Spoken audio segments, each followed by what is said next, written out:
And numbers like that are just another reminder of the strain this pandemic has put on those workers, the front lines in the hospitals. So this morning we want to highlight some people showing compassion for our medical workers. Compassion in the form of cookies. That is the message a couple of people in Little Rock are hoping to spread as they raise donations to send a special treat for UAMS medical staff. Wake Up Central's Michaelan Johnson met up with the minds behind this sweet project. Michaelan, what inspired them to do this?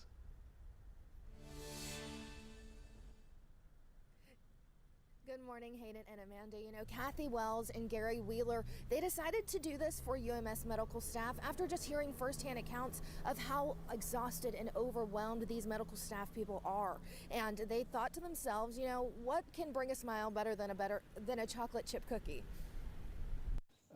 Having been somebody who's been on call and been in those situations before, there's nothing I appreciate more than chocolate or a cookie. That's retired pediatrician Gary Wheeler. He and Kathy Wells have banded together to help lift up UAMS medical staff during this tough time. While Wheeler had rough patches in his career, he says nothing compares to the past 2 years, which have fallen on the shoulders of frontline workers. I've been concerned for a long time about my peers who are still working. We have learned of lots of nurses and other staff who have walked off the job because they've just cracked. They just couldn't do it anymore. For Kathy, her why, lighten the load.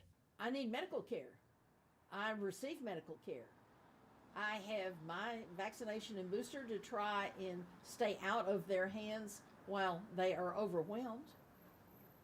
But it's up to all of us. When talking about stress with Wheeler, he brought up how things have changed from the beginning of the pandemic to now, saying many are experiencing compassion fatigue. Early on, I think people in the community were very active in trying to show their appreciation for the work that was being done, but that's really fallen off. Taking the initiative to lend a hand is just as important as ever.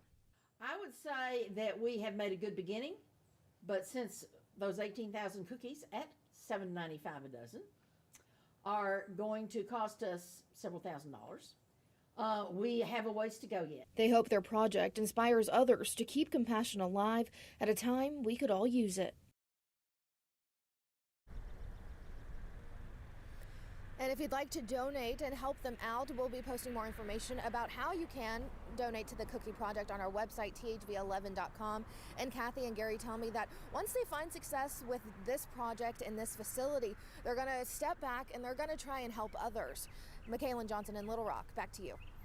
Michaelan, I just think it's so special to not only see this, just this act of kindness, but this community, especially frontline workers. I know it's a really tight-knit community.